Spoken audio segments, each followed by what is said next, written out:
Hey, what's up guys? Welcome back to my channel and thank you guys so much for subscribing. We're almost at 300 subscribers now on this channel. It feels like yesterday that I was at like 50. So thank you guys so much. We're gonna be aiming for 500, 1,000.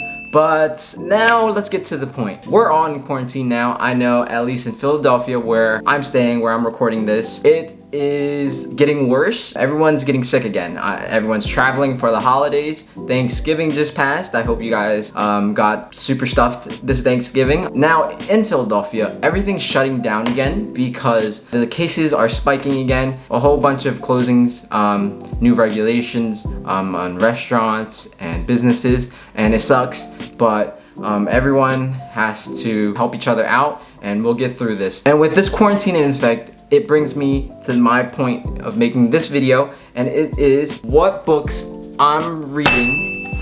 That was really loud. Wow, sorry. What books I'm reading in quarantine to help me pass my time. A lot of the books that I'm gonna mention are books that are gonna change the way you think about money and the way that you think about your life. It might be motivating, it might be insightful. Now, before graduating high school, I hated reading. I was the type of person to never read for my high school assignments. Obviously Schmoop was my best friend in high school. Any chapter quizzes, chapter tests, obviously the night before, matter of fact, the period before my class, I would just Schmoop it. Now, flashing forward, post high school, I realized that reading can be very helpful in trying to get information and views from other successful people that they've just written down after they've retired. And there's a lot of stories that you can draw from and maybe motivate you. And it really just helps and solidifies a mindset for success, in my opinion at least. If you guys disagree, comment below. And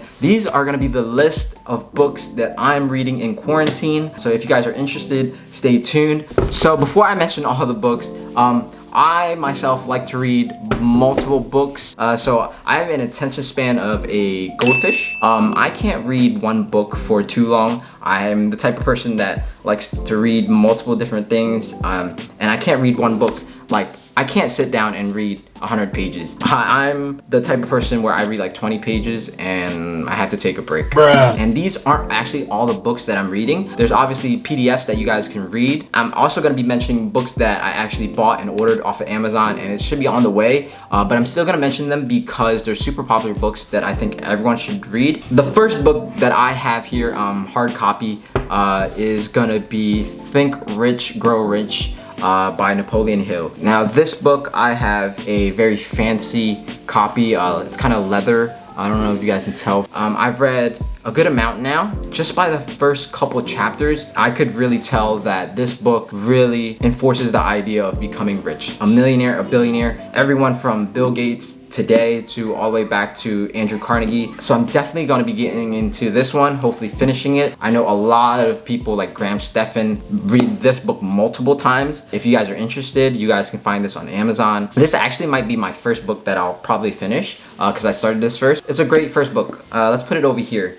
And the next book we have is The 4-Hour Workweek by Timothy Ferriss. So this book, I've read like a couple pages. I haven't got into it, but again, I'm super excited to get into this book because obviously I'm the type of person who hates a 9-to-5.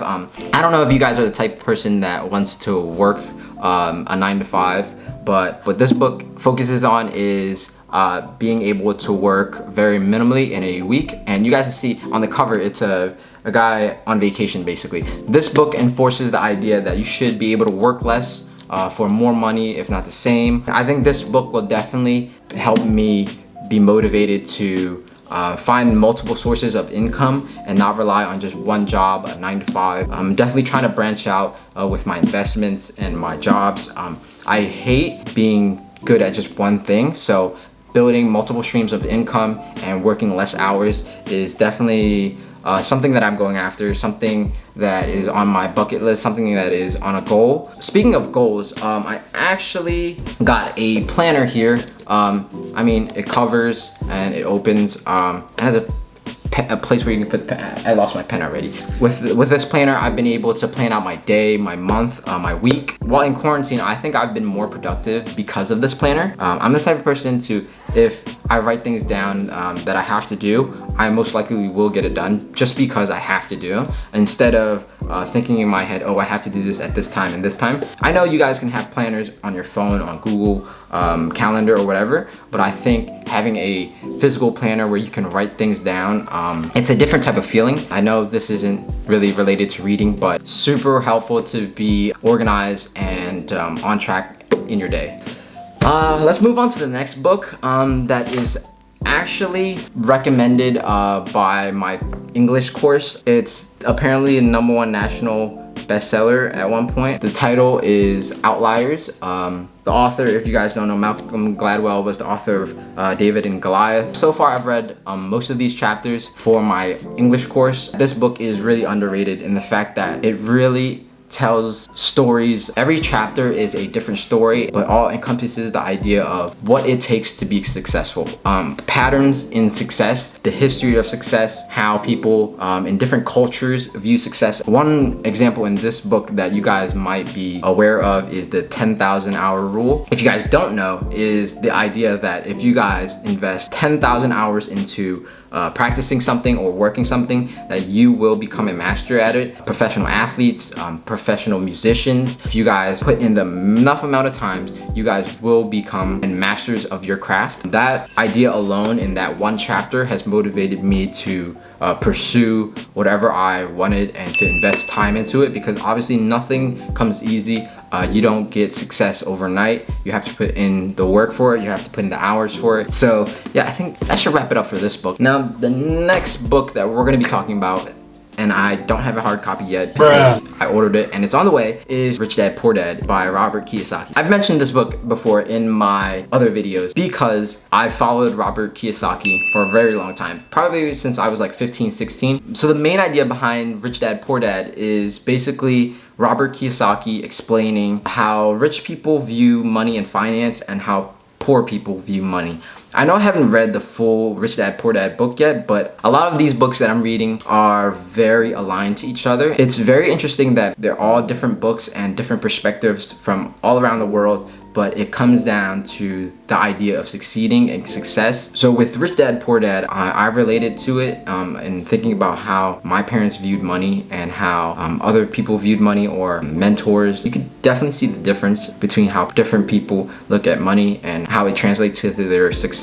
And you know what? I think if this video gets to 20 likes, I'm gonna do a giveaway, and I'm gonna give away one free book, any book you guys want, and I'll have it shipped right to you guys. I'll select the winner in the next video, so stay tuned for that. And if you guys are liking this video so far, make sure to like, subscribe. We're almost at 300 now, so thank you guys so much for watching. I know that I'm gonna be busy reading these books. I'll catch you guys next time in the next video. Hopefully you guys can win the free book.